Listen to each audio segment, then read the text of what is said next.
Yo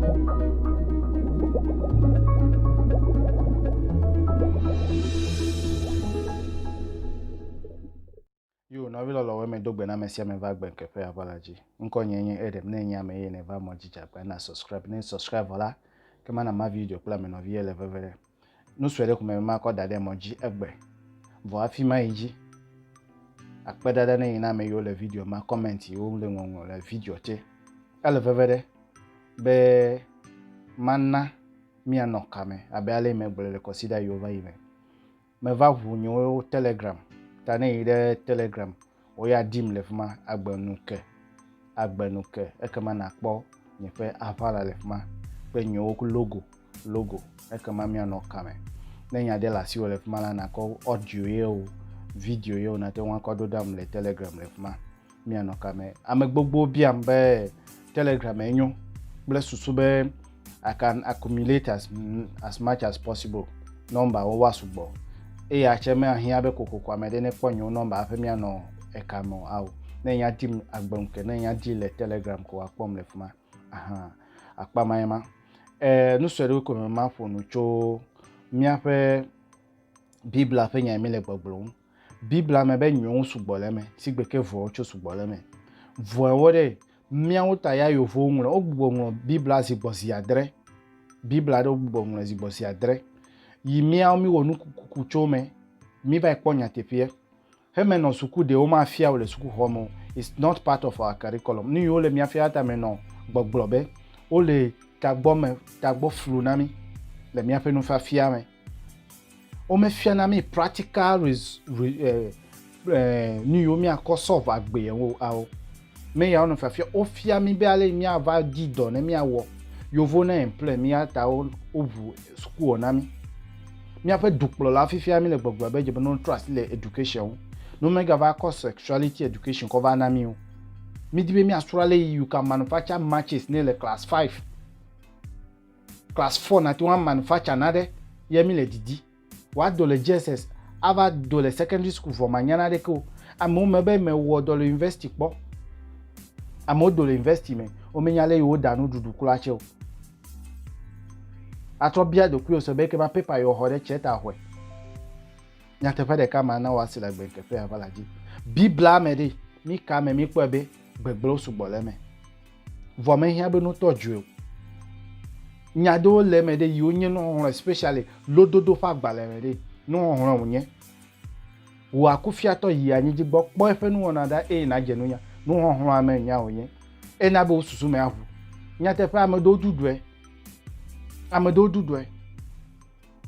taje benuka no china o le bibla mebe wo akufia to yi anyi jigbo po efe nu wona da na jenu nya de alo bufofo pe da we de mi nye o voile agbali me yata mele gbogbobe anyo be no de gbegbele awoda nenyu awon no chi anyi na mi na misa ya ma no gbo nyatefe onye nyatefe matro ya onye be bibla nyo vo gbegbele fe sugbone ta gbegbele fe de no de kofugbe na mi ale nku de nyu eto agbenke nya so ya ko me ko va moji ne comment de la si o la nwa de ko enote na mi akwale mi awe mi no vide mi afure me ngon comment de na Dr. Mumbi Show le Kenya alabe o ko number de o ko do da me fonu ple mi ato de yo mi no vide yo le France o wo bibla o gbugbo ngon bibla de ameibo fe gbeme vo ho ngon bibla de wa won tobe Yesu Kristo va ku de mi ata me no babia ma bia va se de gbe ne nyenye vito viwa me vela sinye vi jagla pre vinwe ya vi jagla de menye ko do da dububu me ya me dudu me menye ko do da de nyo subo vio le fma kplo do vio le fma na nyonu plenchuwe ya me do babana duo me towe be babana mi duo me towe vinye jagla de va mi agbono fe fifi vinye jagla ya na be edu nye fe subo vio de o va le lemu ya nyeme china vinye bere yine na vai honawe vinye yibe ya vai honawe de vinye nwetoro be ya vai honawe de ya du nyo plodo vio de ko vinye ko ya wo ke enyeme vale chichina we bere menabo wu vinye hade wu Yinye kplɔdovio nyo subɔviawo ta ɖe ya ta me na be wowu vie be vɔsa wonye ne Yesu Kristo nye vɔsa ɖe enye vitɔ ɖe nye kɔ vinye kɔ le vɔsa wɔ de abusam ta alo de agladzedze yi nyo subɔviwo wɔ ɖe ŋunye ta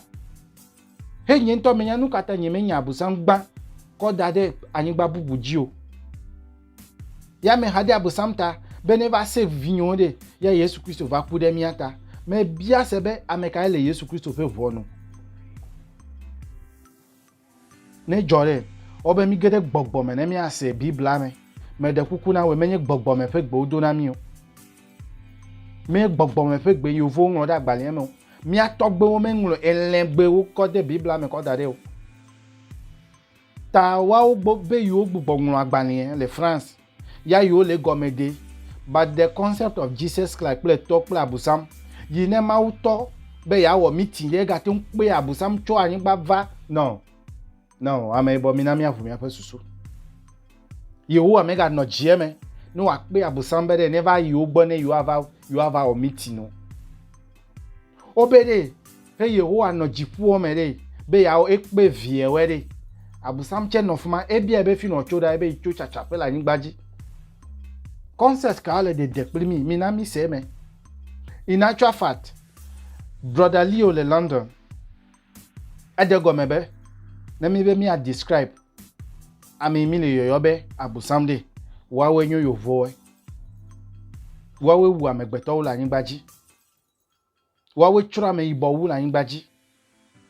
va se ɖe gbe mía tɔgbewo gale yovowo kɔ yi ɖe mía be ʋunɔkpɔ me woe mekpɔ video ɖewo nye ya ma ŋlɔ comment ma tsi na woe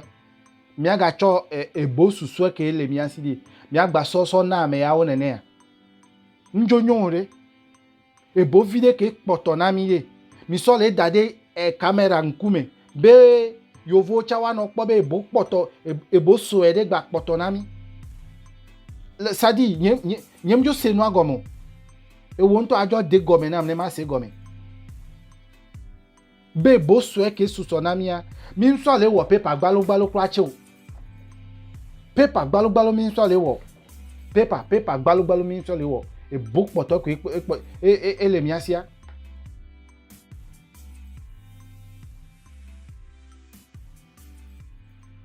ok me be de ebo kpɔtɔ ke kpɔta na mi de mi ŋusɔ le wɔ paper gbalogbalo mi ŋusɔ le wɔ veve sese wa ye mi le biabia le veme be de no tasi gbɔgblɔ be de agbalẽ mi atɔdzo ko evɔ no mi gatɔdzo agbalẽ o mi di nyɔwo le me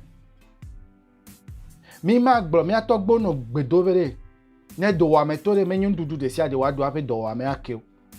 in otherwise ne wava yi du nukula tse ne dɔ wo kakaka de wo me tɔdzo te xɔ Biblia de la be te xɔ na mi ene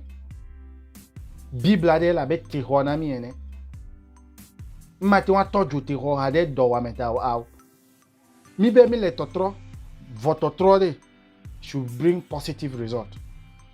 nyasoe la si nye me di ma gblɔ egbe ma me bia dagbe na we me ga ŋɔ bo me be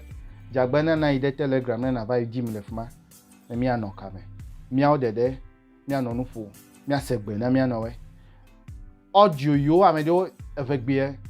mi kɔ audio sesẽwo kɔ ɖo ɖa ma feature we ma kɔ da ɖe channel dzi kple susu be mi atsi le ʋe me nɔvi lɔlɔ we me bia dagbe na me sia me mi anɔ kame